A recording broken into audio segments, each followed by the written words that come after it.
happens for that. And then there is condition-based monitoring. You keep examining if things are happening. Am I supposed to smile? Yes, sir. A bit. I know, but once it's there. Anyway, so the last segment is you've done all that. You have done your preventive maintenance. You have tried to avoid failure, but failure happens. All right. So if failure does happen, the first step is to discover what happened. All right. Then get information on what is the extent of the failure. All right. Then who is going to be affected by the failure, and then the why of it. All right. So discovery is the first step. Then you have to act on it. All right. Collect the data, act on it, inform whoever is required, ensure that news of the failure is adequately conveyed to contain the failures, then learn from it, and then plan for the future. All right. This is a stepwise procedure. Most of us try to do that. All right. Very often. We may not be as systematic, but a lot of time in our jungle, if something goes wrong, you discover it. You then try to figure out, oh my God, who is it going to affect? All right. You are doing something, coursework, for example. You have set internal deadlines, especially it happens with group coursework. You set deadlines within your group, and on an internal deadline, it has not happened. You discover. Then you say, okay, how are we going to suffer now? All right. Then you take steps. How do we sort out the problem? Tell all the group members. Learn from it.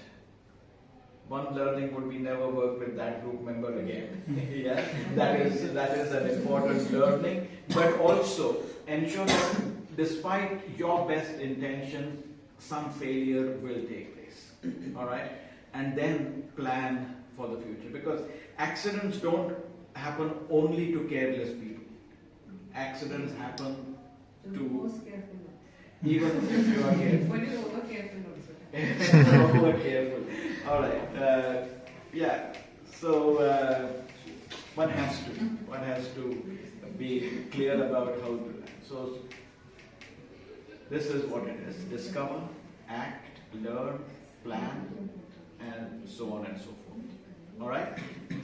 So I've given you 2 readings. Have a look at it whenever you can, and I sincerely, if you have the time and you don't mind depressing stuff, see the documentary on Chernobyl. It is depressing. All right. If you are the sensitive type, if you are affected by it for a long period of time, don't see it. But it's part of the learning. I'm not that you're going to operate a nuclear plant, I think, in the near future. But still, all right. And the other one is a short, it's slightly old, but it still is important. All right. So from a pure operation strategy, there are things to be kept in mind from both evaluating quality, judging whether processes and products are within the range. All right. So some statistical method needs to be followed. All right. And then despite all of this, there might still be failures. All right. And if there are failures, the idea is to contain those failures, analyze those failures, and then plan for their non-recurrence. All right. Okay, I think that is probably the last slide.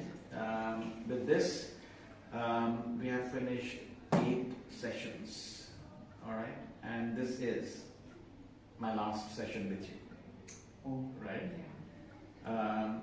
Next term, I mean, this is halfway point. There are 16 sessions, 8 weeks, 16 sessions.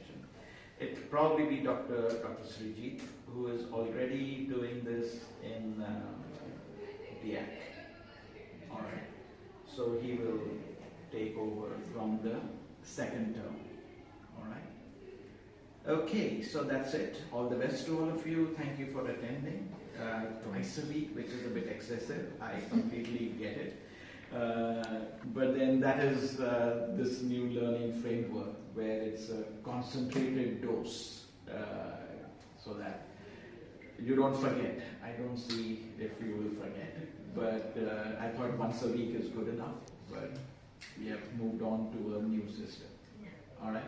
The good part is instead of 2 courseworks, there is just 1.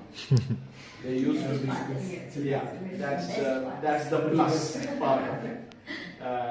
There used to be 2 courseworks till last year, 1 individual, 1 group, and it has come down to just 1 coursework and only individual. All right. Okay, that's it. Thank you, and all the best.